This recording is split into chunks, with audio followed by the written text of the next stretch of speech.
diver ignored his instructor's warning and descended alone into an underwater cave. As he gazed at the dreamlike scenery beneath the surface, he felt an overwhelming sense of excitement. But the very next second, his body suddenly plunged uncontrollably into the abyss. The instructor on shore sensed that something was wrong and immediately dived into the water to search for him. In the end, only a cold, lifeless body was found. Why would an experienced diver enter the deep zone alone? And what exactly happened in the final moments before his death? This is the story of the Dahab Blue Hole diving incident. The Dahab Blue Hole is located north of the town of Dahab in Egypt. Viewed from above, it looks like a deep blue eye embedded within the coral reef.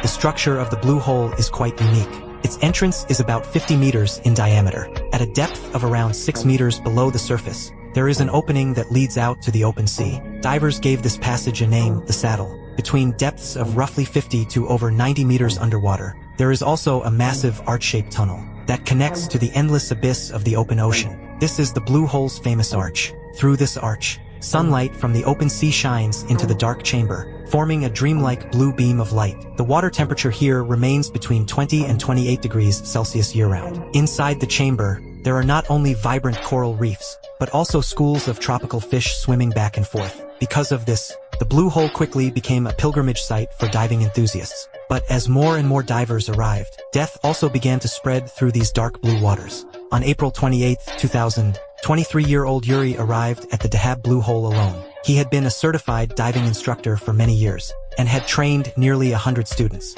But it is worth noting that most of Yuri's experience came from open water diving, and he knew very little about cave diving. Although Yuri had no cave diving experience, he was extremely confident in his plan. His goal was to descend as quickly as possible to the arch at a depth of 60 meters and use his camera to capture the famous blue light shining through it. After that, he planned to return to the surface immediately without stopping. For this dive, Yuri prepared a 12-liter compressed air tank and an ordinary buoyancy compensator vest to help himself descend rapidly to the target depth. He also equipped himself with a 12-kilogram lead weight belt. An hour before entering the water, Yuri sought out one of the local top divers, Tarek. He hoped Tarek would become his dive partner.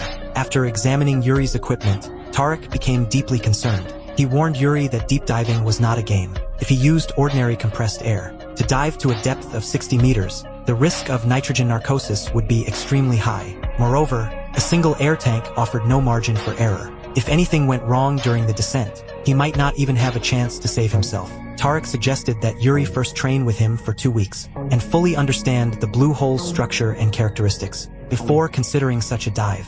But Yuri remained unmoved by Tarek's warnings and proposal. Because of work commitments, he could only stay in Dahab for 2 days. He did not have time for lengthy dive training. Seeing that Yuri had already made up his mind, Tarek stopped trying to persuade him. In the end, Tarek refused Yuri's invitation. Yuri checked his equipment and jumped into the water alone. With the help of the lead weights, he descended rapidly. It was far faster than he had expected. As the depth increased, the surrounding light grew darker and darker. Soon, Yuri arrived near the arch. A deep blue glow shone through the opening, standing out vividly in the darkness. Mesmerized by the blue light, Yuri continued descending toward it. At this point, he had already reached a depth of 60 meters. What Yuri did not realize was that the symptoms of nitrogen narcosis had already begun to appear. It was as if an invisible hand was slowly tightening around his consciousness. Without noticing it himself, his expression became dazed, and his judgment gradually deteriorated. At a depth of 65 meters, according to the original plan, Yuri should have inflated his buoyancy device to slow his descent and prepare for ascent. But at that moment, he made no move at all. He simply stared at the blue light beyond the arch. As the depth increased, the water pressure continued to rise. The air inside Yuri's buoyancy device became more and more compressed, while the lead weights on his body remained exactly the same.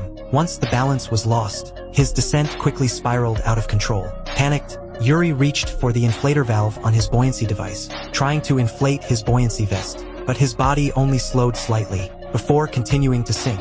That small amount of buoyancy was nowhere near enough to counteract the heavy weights he carried. Fear caused Yuri's breathing to grow faster and faster. He desperately tried to inflate the vest, but suddenly, a muffled bang echoed underwater. The air bladder inside the buoyancy device burst under the immense pressure. Yuri struggled frantically, but it was already useless. Having lost the last bit of buoyancy keeping him afloat, Yuri plunged straight down into the abyss of the blue hole.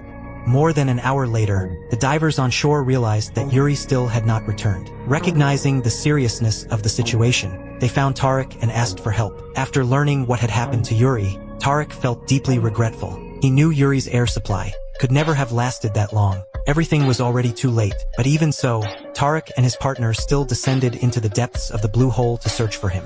Relying on their knowledge of the Blue Hole, they continued descending all the way to a depth of 92 meters. There, the two divers discovered Yuri's camera and part of his diving equipment. Following the bottom of the chamber deeper down, they eventually found Yuri's body at a depth of around 115 meters underwater. At that moment, he was lying there silently, face upward. His air tank was empty, his buoyancy vest had ruptured, and the cause of death was determined to be drowning after running out of air. Yuri's camera had also almost completely recorded the process leading to his death. At this point, some people may ask, why didn't Yuri simply remove his weight belt? Perhaps the effects of nitrogen narcosis had clouded his mind and robbed him of even the most basic judgment. Of course, this is only speculation. No one truly knows what Yuri was thinking in the final moments before his death. In later interviews, Tarek, who participated in the recovery operation, summarized the main causes of the accident. Yuri had entered the water without using a gas mixture suitable for deep diving, and he carried no backup air tank. Combined with improper weighting, these mistakes ultimately led to the tragedy.